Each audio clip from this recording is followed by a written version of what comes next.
Not the Footy Show. Forward sizzle. And then we'll jump into... Just one more question. Yep. There was a debutant last year that played at Leichhardt Oval on a Saturday night, and he was Justin Matamua. Justin Matamua. Is that him? He's a back rower, yep.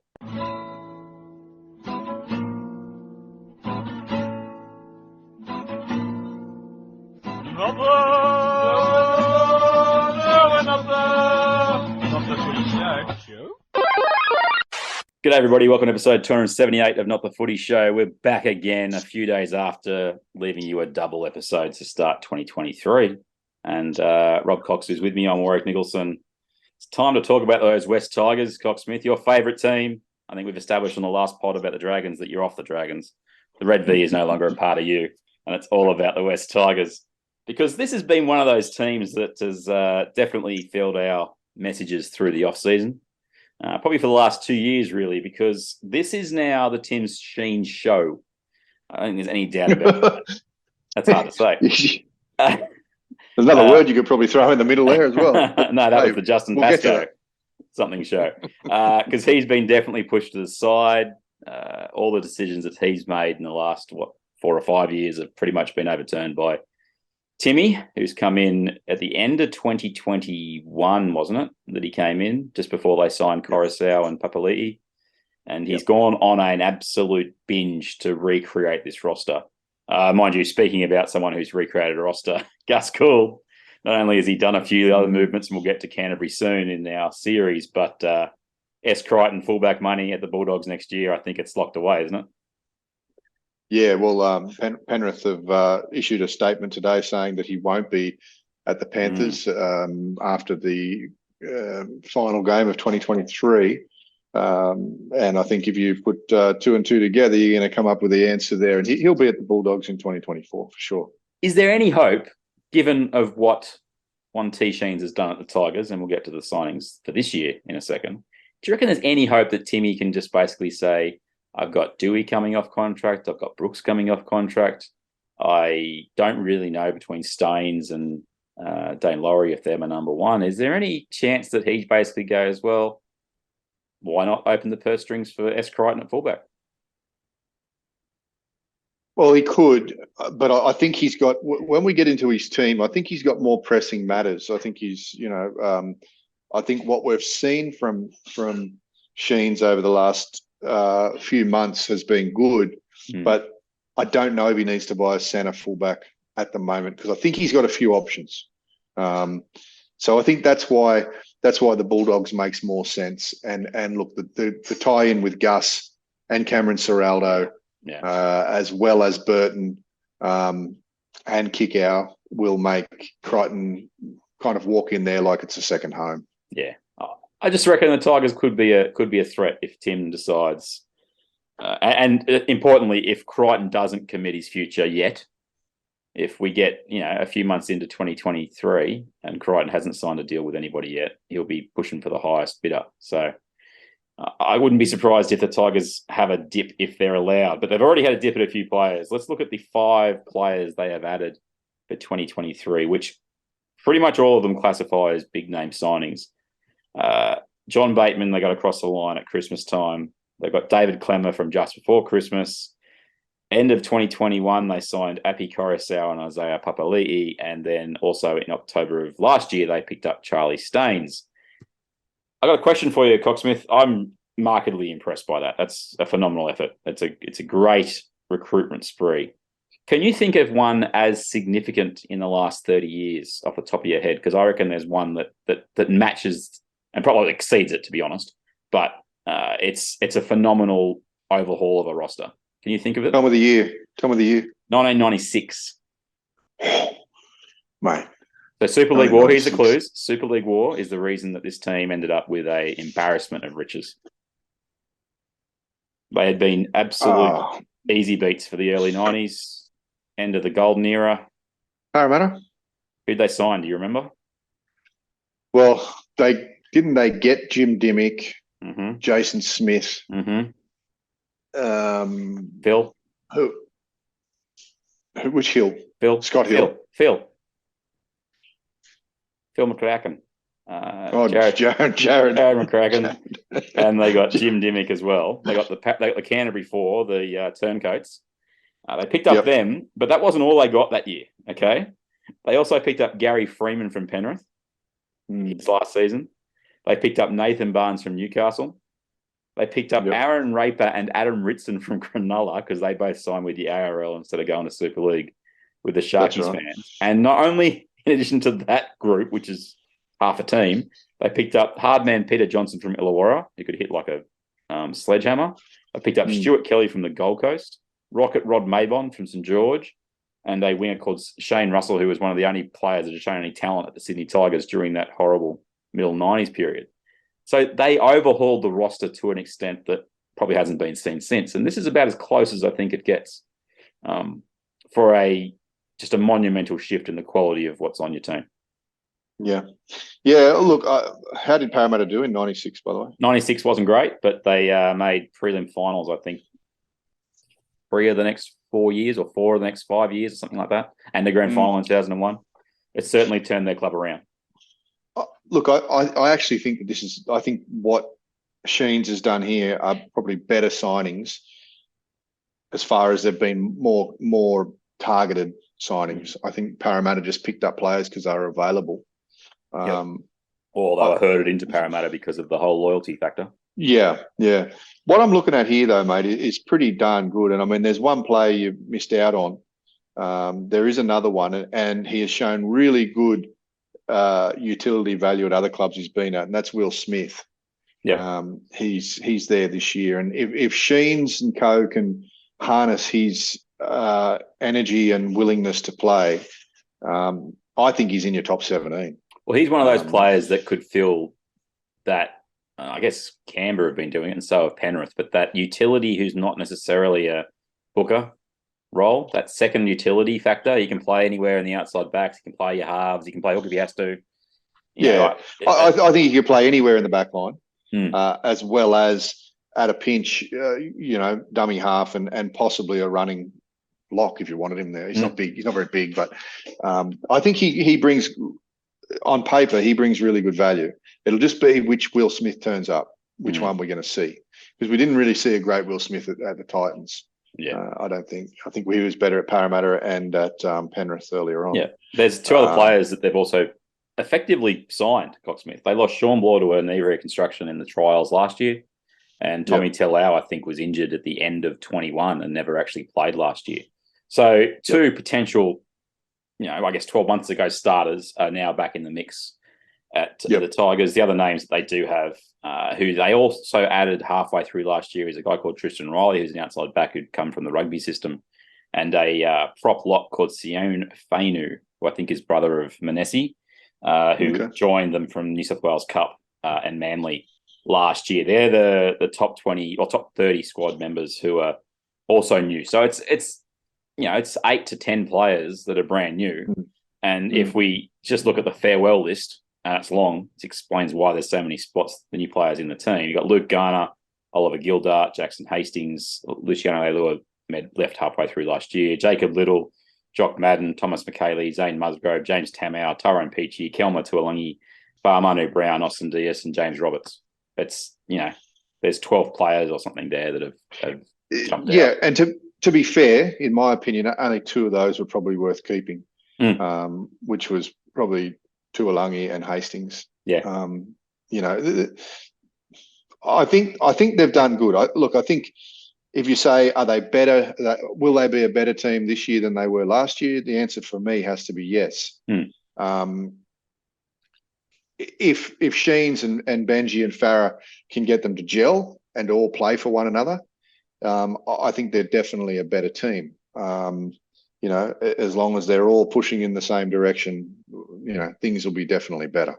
Yeah, it's a remarkable shift in roster management and approach to roster management, because if you just take into consideration the players that have been let go, as you say, there's 2 that are quality. The rest are either past it or just aren't up to the standard, and or don't fit into that team. I mean, I'm not trying to belittle players who are out there having a red hot go, which a lot of those guys were. I'm not saying that they were all throwaways, because it's a nasty thing to say about a player or a human being, but at the end of the day, for a team like the Tigers, I think if they could have kept two of those guys, if the salary cap was $1 million more and they could have a top 32, I think Tuolangi and Hastings would have been the two that they would have chosen to keep. Because Hastings, just because he's utility value and he's a very, very good player, although he doesn't get along with John Bateman apparently. And Tuolangi, I think they wanted him. They didn't want to lose him. Yeah. Having said that, they do potentially have Bateman and Papali as their edge players, and that's an upgrade on Tuolangi. It just is. He's off to Manly. Yeah. There's a couple of quotes that I sent to you, or I sent you the article this morning. It's Tim Sheens sitting down with Chamis from the Herald, and it's pitched around all the juniors that are coming through as the best group. And look, that's always going to be said about any team's development system, especially in Sheens' case where he's been there for a couple of years now. So he's going to be spruiking the kids he's brought through. But I thought the most interesting thing about this article was the comments that Sheens has come out about the direction they're going to go with Benji as his assistant coach, the style of football they want to play. And there's an interesting part about this, which is basically him saying that if Benji is as good as he thinks he's going to be, he's not going to have a job in 12 months at all. You mean Sheens won't have the job in 12 months? Sheens' words were, Benji will kill it. He'll make it easy. There's just no doubt. In 2 years' time, he'll be ready to go easy. In fact, I reckon in 12 months' time, I'll have to watch my back. The thing first thing Benji said was, even though he had good money and was working with guys in the media, is he wasn't getting any satisfaction about commentating on games. Yeah. Tim Sheens is an idiot. He knows his stuff. And this is a heck of a toy set to play with if you're Benji Marshall coming in. The record doesn't get impacted on you. It doesn't sit on your record whether you won or lost, but you've got a group of players that can make your whole club that much better. I mean, imagine if Benji was playing with this group of players 3 or 4 years ago. Yeah. Now he's the coach. What do you think the approach from the Tigers is going to be with Benji and Tim Sheens at the helm with this kind of squad?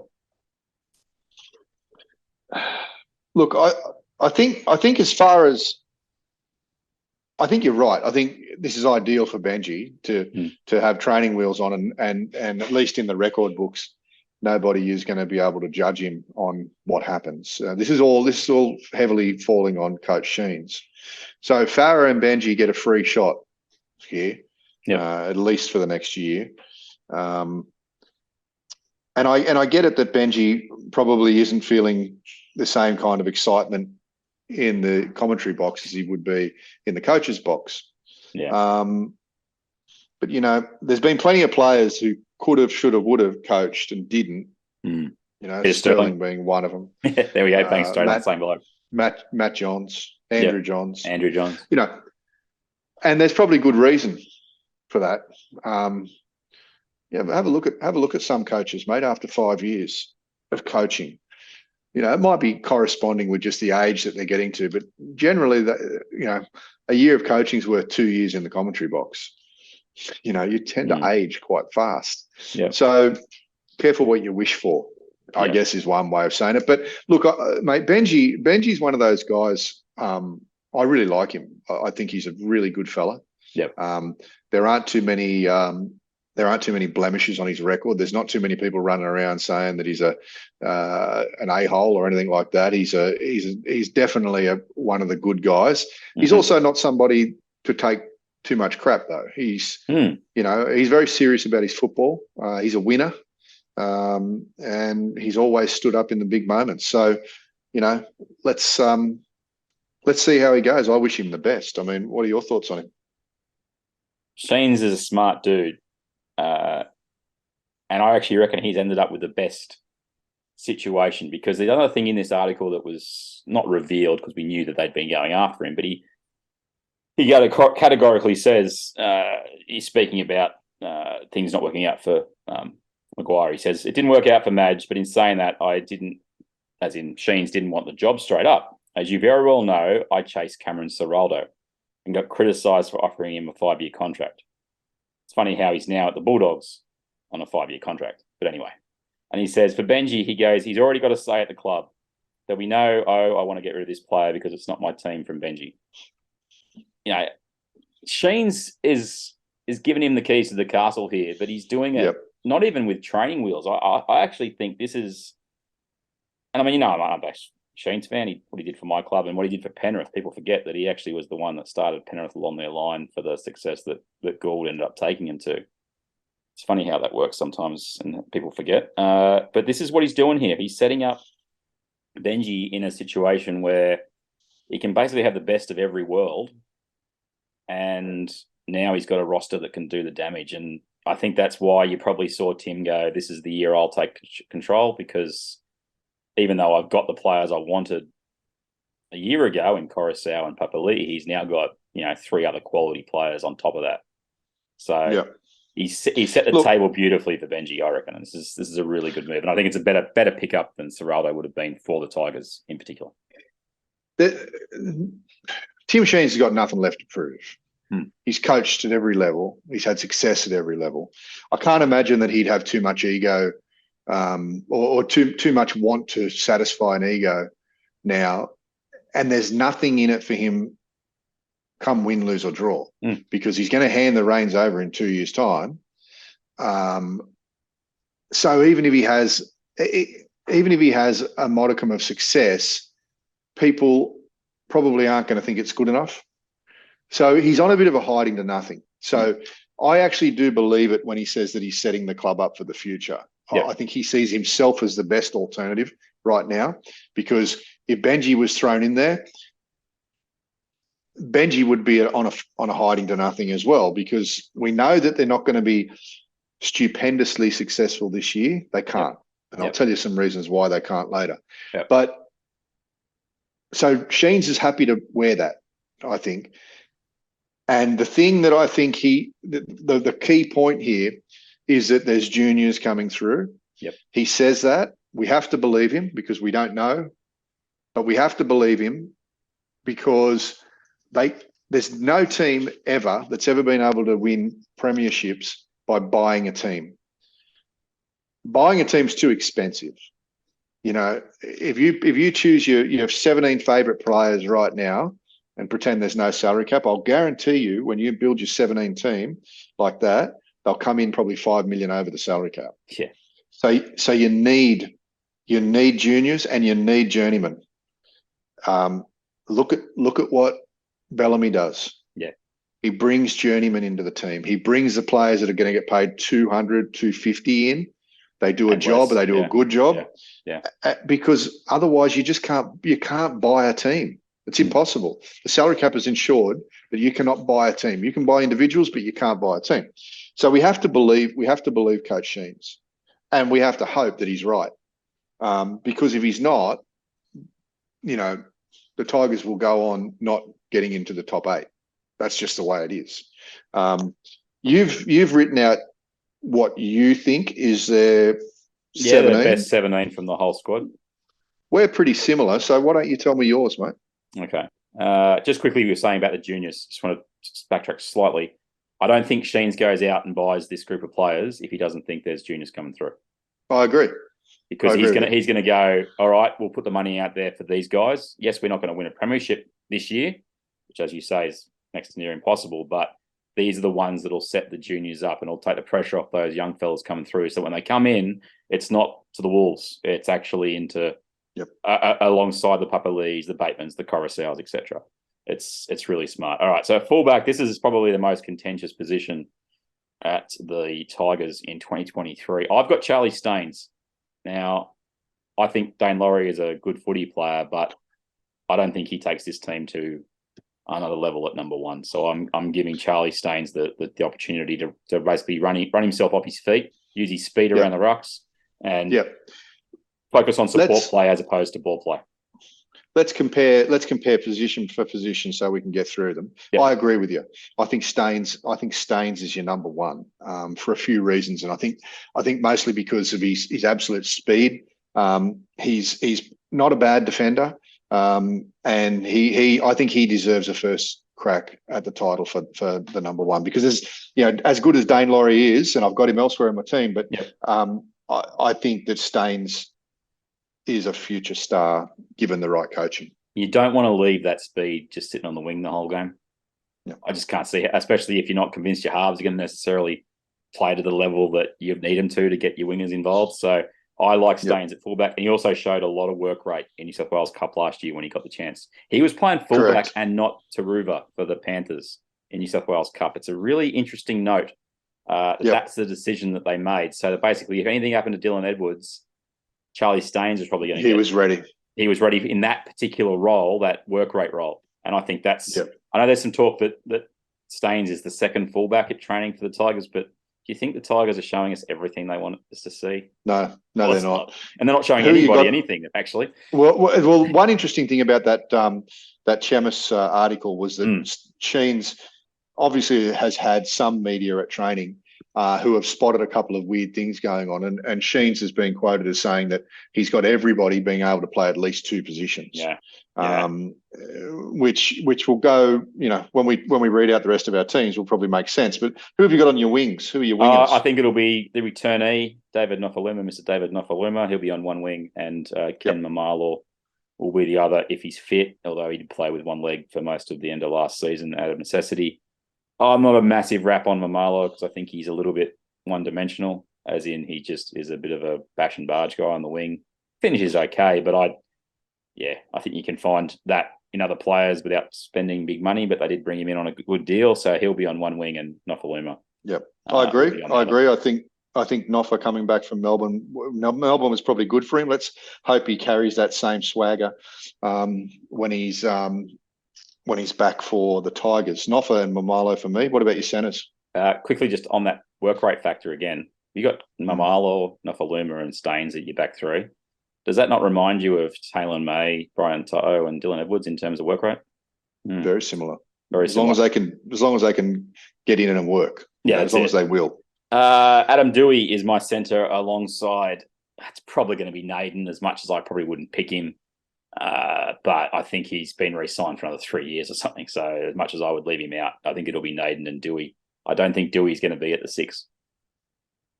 I agree. I've got Doueihi and Naden as well. But next to Naden, I've got bracketed Talau. Yep. And the reason why I've got Talau is if he comes into the team, I think he would come in to the team probably in replacement of someone like Mamalo, and Naden would go to the wing. I think Talau is a future star if he stays fit.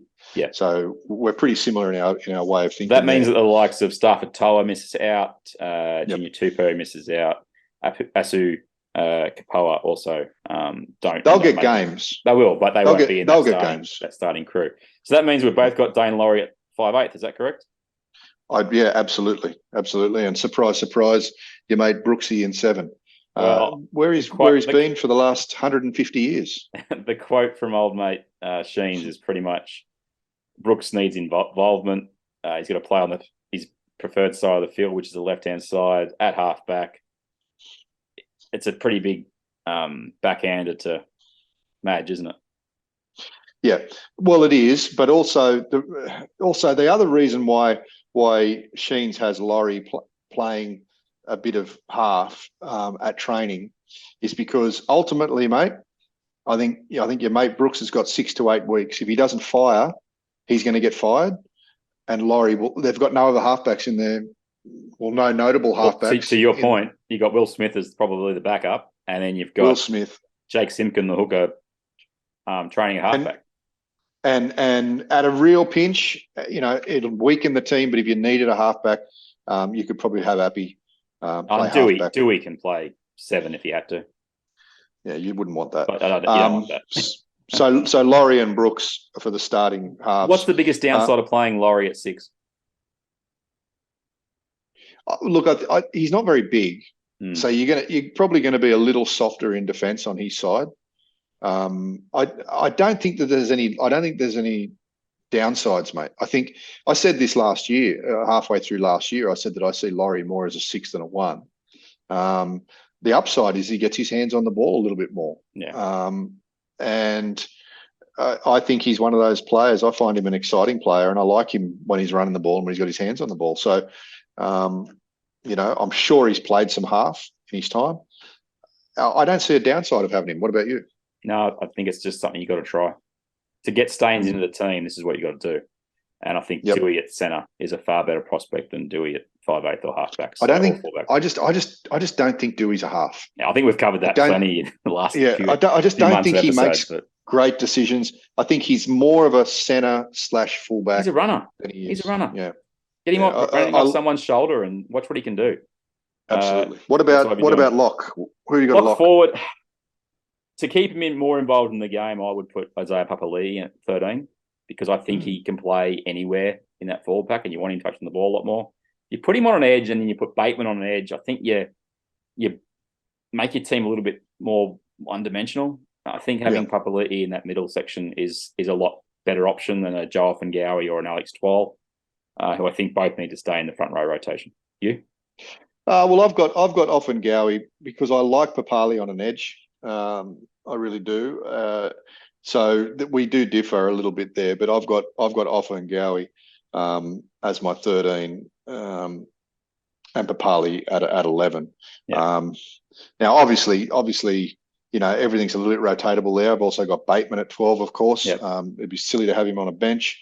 So my back row is Papali, Bateman, and Offengawi locking the scrum. Mine's slightly different. I've got Bloor in there on an edge because I just think you got to test that potential. If his knee's back to 100%, I just think he'll offer something a bit more, and it just frees up Papali. I'd love to have Bateman at 13 if I had the choice, but he seems to always want to play on an edge, and he even at Canberra wanted to do that. So I don't think he's going to sign with the Tigers to get told where he's playing.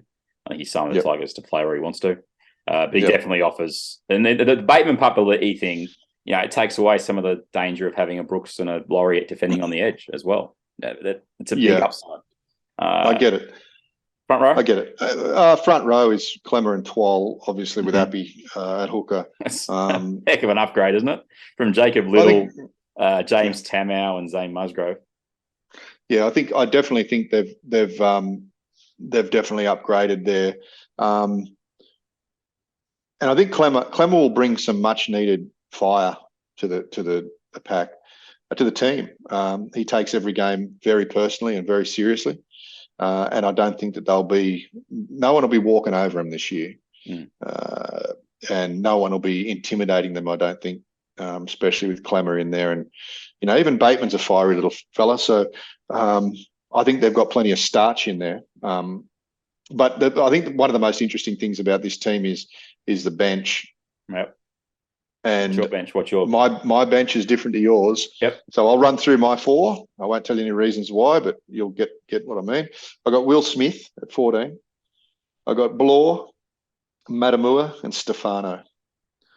They're my picks. But there's also a couple of notable exceptions, which we'll talk about after you tell me your bench. Yeah, well, I've got Simkin there as the backup, and if he can also play 7 and is practicing at 7, I lean towards him because I think he's got potential playing our dummy half. And if you want to give Appy a rest, which Penrith did, Penrith didn't play him 80 minutes every week. No. They had Mitch Kenny. I can see this. Lifting. I can see this being done in a similar way. Offengawi on the bench, Stefano on the bench, and I've got Fanua Pole on there as well. He impressed me at the back end of last year.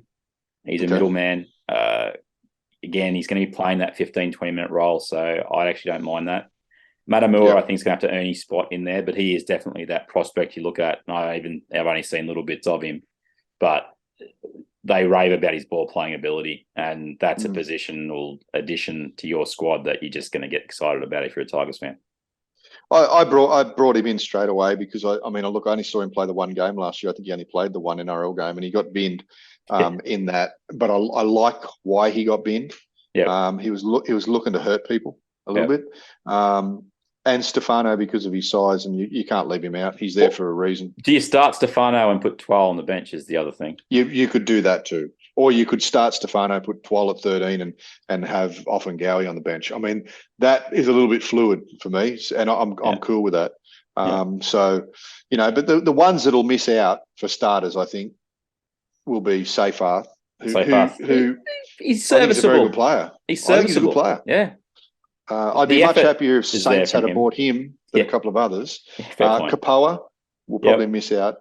Toa. Stafford Toa is probably the biggest loser in this. He played a lot of first grade last year. The other names there, that's Sione Fanu is also in the mix. Brandon Tumeth, that's probably it, the guys that are likely to be seen in the squad.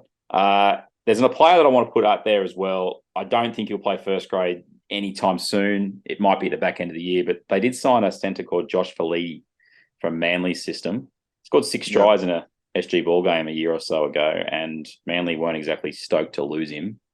I did a bit of research on him today. Apparently he's bulked up deluxe. It basically makes him look like an Aaron Shop clone. And looking at the highlights, he subscribes to the don't pass to anybody Shop theory. So, he's one to watch definitely for them. But I think their biggest prospect beyond Matamua is still Charlie Staines. Yeah. Staines is untapped at the moment. Absolutely. I don't think we've seen the best of him. So Staines is really exciting, okay? Yep. He's untapped potential, like we've said. The biggest question for me, and it's something that was never really raised in the Shamus article, was the halves. Okay, I know I'm going to sound like a broken record. Mm-hmm. Okay, let's pretend for a second Brooks and Laurie are your halves. Yeah. In fact, let's bracket Laurie with Doueihi, because otherwise there'll be some people that get offended. Adam Doueihi. And even if you have Staines, okay, Staines is an unknown quantity at fullback in the NRL. Yep. All right. He may have played minutes there and he may have played games at the New South Wales Cup there, but he's a little bit of an unknown quantity. What I did for perspective, mate, was this a couple of hours ago before we got onto this call. I went back and I had a look at the last 15 years in the NRL, the grand final winners from the last 15 years in the NRL. Yeah. And I'm going to go through them very quickly for you. Go for it. And I'm going to read the spines for you. Okay. And I'm going to start from back in 2008 when Manly won it. They had Stewart, Lyon, Matt Orford, and Ballon. Yep. Okay. 2009, Slater, Brett Finch, Cooper Cronk, Cameron Smith. 2010, Darius Boyd, Jamie Soward, Ben Hornby, Dean Young. I think that was the softest spine of all the years. Yeah. 2011, Stewart, Foran, Daly, Cherry Evans, and Ballon. 2012, Slater, Widdop, Cronk, Smith.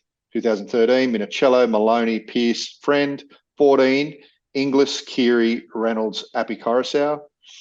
15, Lachlan Coote, Michael Morgan, Jonathan Thurston, Jake Granville. 2016, Ben Barber, Maloney, Townsend, Ennis, second weakest spine in the last 15 years. Still a pretty good spine though. Yeah. 2017, Slater, Munster, Cronk, Cameron Smith. 2018, Tedesco, Keary, Cronk, and Friend. Yeah. 2019, the same except Verrills played because Friend was injured. Yep. 2020, Pappenhausen, Munster, Hughes, Smith. 2021 and 22, Edwards, Luai, Cleary, Appy Coruscant. Yeah. You can't win a comp without a good spine. That's all there is to it. Everyone knows. Well, hopefully everyone knows that now. You also need a good forward pack. They're getting a good forward pack, that's right. The Tigers. They're moving in the right direction.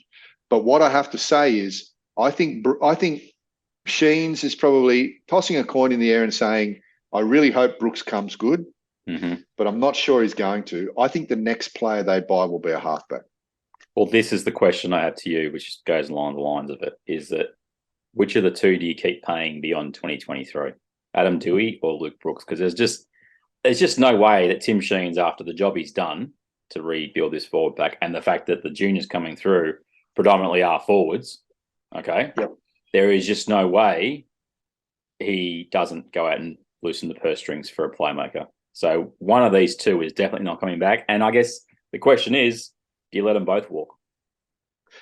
Okay, so what I think is happening in Sheens' mind, there's probably a million things going on in his mind, but as far as this goes, as far as this spine thing goes, I think he's hoping that Staines will come online and be a gun player, a Brett Stewart style player. He's keeping Laurie in the roster for the halves because I don't think he's confident that Doueihi and Brooks can do the job. That's why he's also probably got Simpkin and Will Smith. Simpkin playing both 9 and 7. So if you're going to asterisk anyone, it'd be Doueihi and Brooks to go because they're both on big coin. Yep, that's it. Now, if you get rid of Brooks and Doueihi, you can probably afford a really good halfback and an emerging 5'8". Okay, because I imagine Brooks is on about 1.2. And Doueihi was on 8 or 9, from what I understood. Okay, so there's $2 million. Mm-hmm.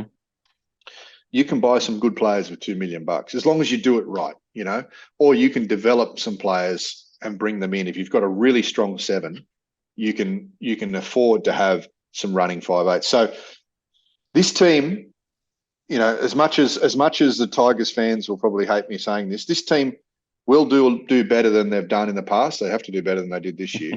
4 wins in 2022, yeah. They will do better than they've done in very recent history, but it won't be a whole lot better. This is a building year. These are the years like we spoke about last podcast when I was talking about St. George. You don't turn it around in 1 year. You can't afford to. You can't, like we mentioned earlier on, you can't afford to buy a team. You can buy some players to inspire your team and to lift your team, but it's a stopgap effort. You need to develop the juniors that can take the baton from the players like the Batemans and the Appy Coruscaws and carry it on. Okay. So yeah, I think that they will do better than they did this year. We'll get to where you want to talk about the rankings. What are your thoughts though, just on what I just said? On given the last 15 years, we've probably had 2 little bit soft spines, but if you go through those teams, the Cronulla team, for example, and the St. George team of 2010, and you have a look at the rest of the players around them, St. George team from 2010 had the 2 best centres in the world at the time, at Gaznia and Matt Cooper, as well as a formidable forward pack. It wasn't all just about the spine. But Darius was their playmaker, and Soward kicked the ball everywhere. That's right. He's the one that set up the first try. And Ben Horn was just catch and pass man. That's what he was. Having said that, Shane Perry's won a premiership, so you can get by with Queensland Cup or New South Wales Cup superstars. There's no slot on him. He was also playing us to one D Lockyer, which anyone would be happy to play alongside. Absolutely. Well, look, Chad Townsend's won a premiership too, standing next to Maloney. So neither can Chad. Sorry, the Chad. I lean towards the fact that I love the argument as always. Our defence wins premierships. Well, it does, because every team has a defence and every team has an offence. So you can argue that an offence wins premierships as well because they're on the field. You need difference makers, and this is where you talk about the $2 million potential cap space plus more. I'm sure they'll have some extra after this year. I mean, everything's all the signs go. Does Mitchell Moses, complete the circle and come back to his club? He's the one that has the price tag that'll be in the replacement factor for the Tigers if they want to do that. Could they afford Crichton and Moses? I mean, I don't want to get all recruitment whisperer here, but you never know. It's one of those things where I just can't see. I can't see, unless he has a spectacular season, Adam Doueihi being in Tim Sheens' plans. He wasn't a Tim Sheens signing. He was signed on 6 games at fullback for South on ridiculous coin. He's come to the Tigers and he's been good, but he hasn't been great. He hasn't been the money that he's earning, and he's going to want more money now. He's at that age. There's no way he's going to say to him, "Oh yeah, I'll take $200,000 less so I can be the guy here for the next couple of years." No, he wants good luck. He'll take he'll go to the highest bidder, guaranteed. So Luke Brooks is the one they'll get on a discount if he stays. I lean towards him as the one that if they keep, it'll be him on a drastically reduced amount because he's had a good season, and I think he'll take that deal. He's for me, Brooks is going to want to have a cracking season, and I'm talking about the Brooks in his debut year, cracking season, to even be considered for a re-sign, because they've re-signed him so many times, mate, and they keep getting, just average performances, unfortunately. And you know what? The great thing about getting all these forwards in is that excuse will disappear. Yeah. That they will have the foundation to build. But, I look at players like if you've got $2 million or if you've got $2.1 million to spend, and if your team does reasonably well, let's say they finish, I'm not saying that they will, but let's say they finish 10th or 11th and they have some good, strong showings and they beat a couple of teams above them. Yeah. and the word is that the culture's good there and they're building. For 2 to 2.1 million, you could get the likes of Jerome Hughes and Scott Drinkwater. They fit into 2.1 million. Yeah. Those two players. I'm not saying they'd go there, but what I'm saying is those style of players that have done the business, have won premierships or at least played really good junior rep football and have been good for their clubs. Drinkwater had a spectacular year this year for the Cowboys. And entering last year, entering 2022, he wasn't the fullback. No, that's right. He wasn't the guy. He played his way into that position. That's a lesson for one A. Doueihi and L. Brooks, really. If things don't go that early, you can bounce back. And I reckon he's on about 750. I reckon he's on about 750 up there. I reckon that's overs, but we don't know for sure. So, yep. And I reckon Jerome Hughes is on about $1 million. Oh, he'd be on huge coin. But see, so neither of which are free agents, by the way. No, they're not free agents. I'm saying players like that, though. You don't always have to go. You don't always have to just defer to the Moses. It's you're not thinking outside the box. So you defer to the Moses, and all of a sudden, they should maybe even have a look in England.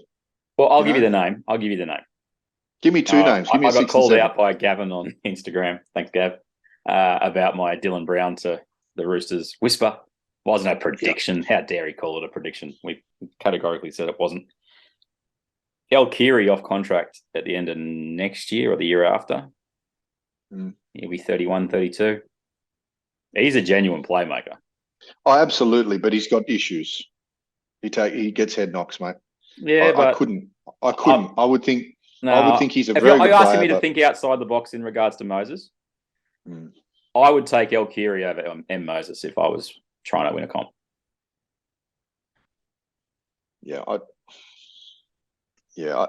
Look, you're probably right. Kiri has won a couple of comps. By the way, forget all your asterisks and stuff like that. Did you know that in the 15 years to 2008, Cronk won 5 premierships? He won a third of the premierships at halfback. Goes all right. How isn't Cooper Cronk being spoken of as a mortal?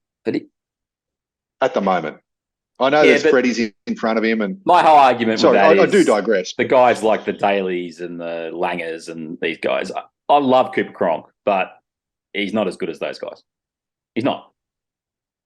I don't agree. I think he's a better player than Daly. Hang on. Langer, Sorry. Look. Yeah, I know he's your favourite. Stop. Reception. And out. Well, put it this way. Wash your mouth out with that coffee, sir. He has won as many. There's no doubt in my mind that Cameron Smith will be an immortal, within the next 10 years. And he has won more than Cameron Smith. But how many has he won? They're asterisks. 5. No, they're 5, mate. They're in the books. If you look it up on Wikipedia and look up Premiership winner from 2009, you see the Storm. Wikipedia. That's good. That's about as reliable a source as the Recruitment Whisperers, mate. They won on the day, mate. I don't care about what happened in the year. But it's amazing. It's amazing. When you go through and look at it, Cronk is the most winning halfback of the last 15 years. My point is in regards to if Daly and Stewart and Langer aren't getting in that immortal conversation, even Fittler, okay, who I don't have it. I don't have Fittler and Lockie are above the Daly, Langer, Stewart group. I don't have them above. I just think they're all in that same category of they are all-timers, they are legends. Are they immortals? Well, I don't know if any one of them is that far ahead of the others. And I don't have Cronk in that group. I don't have Slater in that group. I personally. Well, we'll have to agree to disagree. I guess the point is we bring it back. We don't have Adam Doueihi and we don't have Luke Brooks in that group, do we? No. But is Cronk still helping out the Roosters? Is he still on the staff of the Roosters? I don't know. Because if he's not, I mean, you'd want him in your team of coaches, I would have thought. Anyway, he probably is still with the Roosters. They tend to look after him for life there, which is great. But another interesting point, going back through the last 15 years, Storm have won with an asterisk 4, the Roosters 3, Manly 2, and Penrith 2, and the rest of them 1. which goes to show you probably the four strongest clubs from the last 15 years is definitely those four that we just mentioned. Back to the West Tigers, mate. Who are you keeping? If you had to keep one of the two, who are you keeping? Brooks or Doueihi? Doueihi, just because of his age. Wow. Okay. Just because of his age, and I mean because of his utility value. What are you paying? Are you happy to pay him $1 million? That's what he wants. No, I'm not paying him $1 million. I'll keep him, but I'm not paying him $1 million.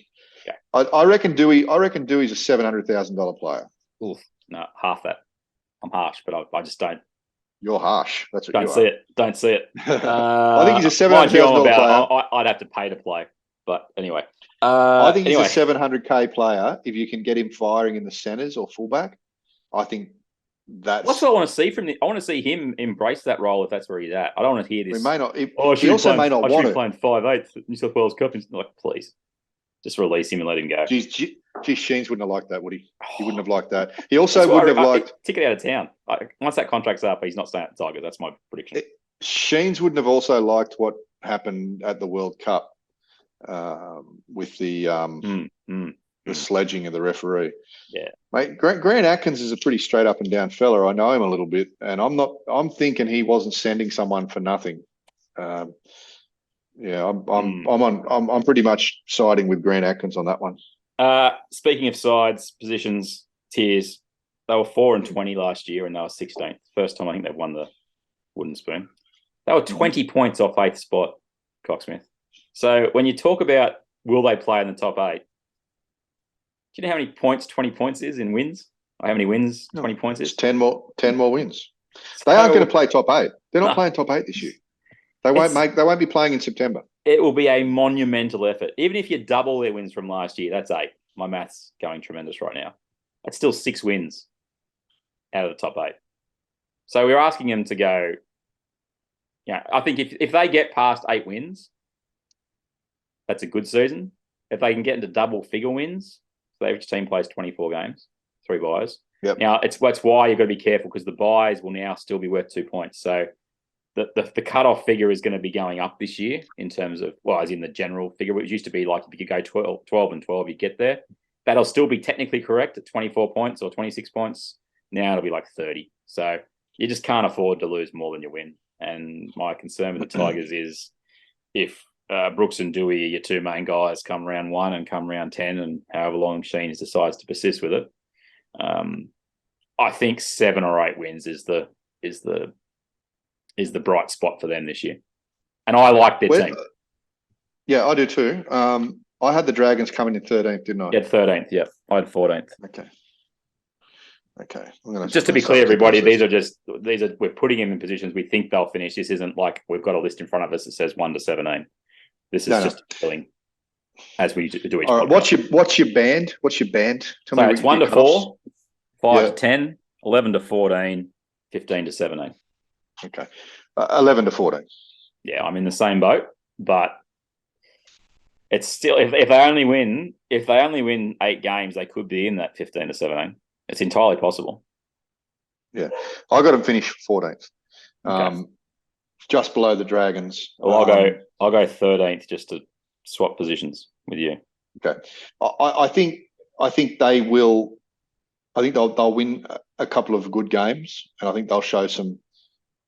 They'll show some bright moments. It's just going to be a little bit difficult without a really good recognised organiser in that team. I sincerely hope that Brooks plays over and above what I believe he can play, because I'd like to see the Tigers go even higher than that. And you know, a dream would be for them to finish in the top 10. But I'm not sure that's going to happen without those extra couple of playmakers and organisers and whatnot. Let me just quickly load up their draw. Have a look at the first 6 weeks. I'm going to put it out there, Coxsmith. All right. Yep. First 3 games, they've got the Titans at Leichhardt. All right. On a Sunday night. If the Tigers fans have reacted to the signings the way they should, that should be absolutely packed for the first game of the season. Mm-hmm. Even at a 6:15 start. Then they've got this is a good start. They've got the Knights at Leichhardt the next Sunday at 4:00.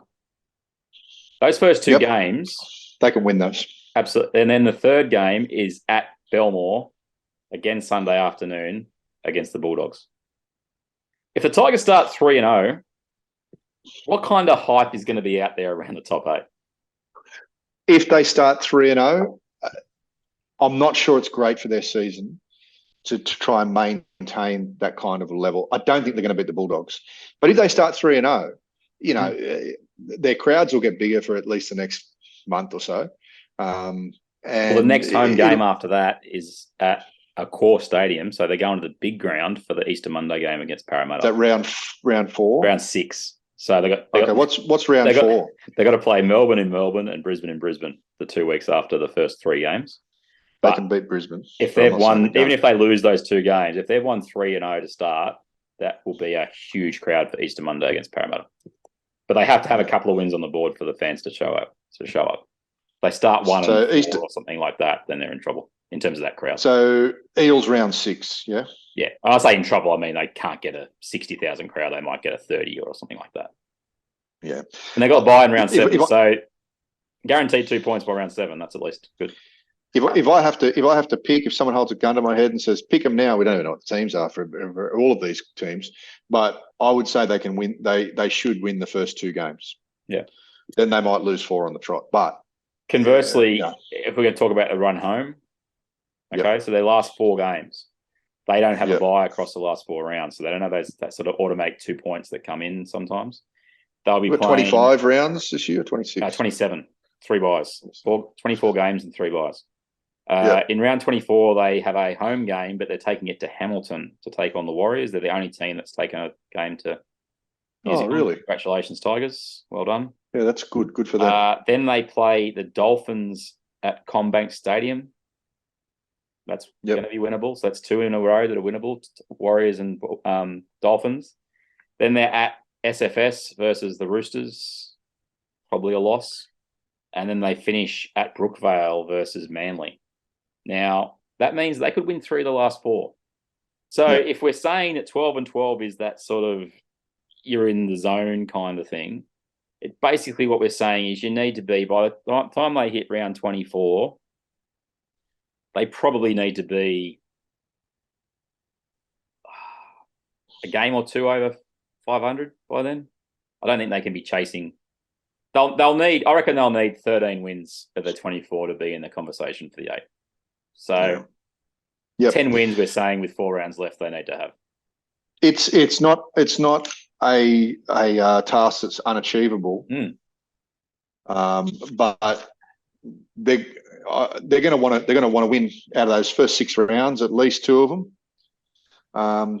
And then really the same kind of ratio going forward across each 6 rounds. Yep. So I guess it puts perspective into how big a task's ahead of them to go from 4 wins to the 13 you might need. It's not easy. You've got to win, 66 or whatever % of your games, most of those month blocks. Not easy. I think they're in wrapping it from here, mate. I just think they're one or two good signings away from being a top 10 team. With you. Finally, he's got a 2-year deal, I think. But if the Tigers exceed all expectations, maybe even sneak into the 8, does Tim Sheens stay for his 2nd year, or does he hand the reins to Benji? Well, is he meant to hand the reins to Benji at the end of 24 or the end of 23? I thought it was the end of 2 seasons, as I understood it. If I'm wrong, I apologise, people. But I think he's meant to. I thought it was 2 years. I think he's meant to hand over. No, I think he's meant to hand over at the end of 24. That's how I understood it. Yeah. Does he hang out for another year? Does he do at the end of 23 if everything's going peachy and he just goes? That's what I'm asking. Is if they make the finals, does he say, well, take over, it's your turn? So I don't think if they miss the finals, he doesn't do it. I'm confident in saying. I don't think he will, mate. I think Tim knows enough about football to know that would just pile the pressure on Benji. I think he sees the job out. Come hell or high water, I think he sees the job out. And I got to say, he's done a fantastic job today. Shout out to G from one of our WhatsApp groups. I know I've been pushing the Tim Sheens barrel for a long time about how he's going to turn that club around, but he just sent a message through before, and he's on board. He's believing, and this is one of those very negative Tigers fans, which I can understand why, for a long time. So he's done a wonderful job, T Sheens, to reinvigorate the fan base after pretty average last 6 to 10 years. He's given them hope, mate, and hope is everything in footy. You know, like it's got people talking. They've made some really good signings. Now the boys just have to get together, gel together, win, 8 to 12 of those games this year, and it'll give them a really good platform then to sign players, and that's what they need.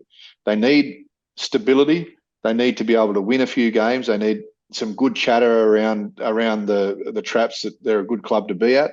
Yep. And they're going forward, and then they will get players without having to pay them $200,000 more than they're worth. They'll get players that want to be there and players that want to go there. So that's the key, is that once they can get players for what they're actually worth, or maybe even a little bit unders because they're keen to be there, that's when you can build a premiership team. When you've got to pay your players, a la Luke Brooks, $1.2, $1.3 million to be there, you're not in a great situation. This is what Brooks is trying to turn around in conjunction with the juniors. Let's bring the juniors through. Let's give them a taste of first grade football. Let's give them minutes. Let's see how they go under a bit of pressure. Let's get them to training and get them to oppose and things like that, so that they can call upon them when they're required or when they think it's time for them to bring them in for their own development. That way you can build a club. Doing like going back to St. George, doing what they're having to do at the moment, which is rebuild on the fly, and the coach is under all sorts of pressure. Good things don't happen there. But I think that Sheens has the trust of the board and the status within rugby league to be able to take his time a little bit.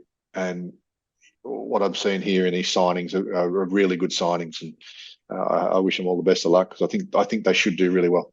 I'm going to leave the last words of the podcast to one T Sheens, apart from your David Beckham impersonation on Pepsi, which you've been called out. Which is always terrible. You've been called out on Twitter. This is Tim Sheens. Yes, I made the point when I was head of rugby league, before I was even coaching at the Tigers, that in 3 years' time, this club would turn the corner big time. And not just wait 3 years to do it. It'll be turning that corner all the way. We have a 5-year plan.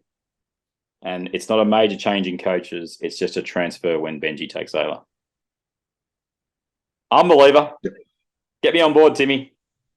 Yep. Yeah, I'll I was about to say I'll get on the bus, but that's actually probably not a great place to be.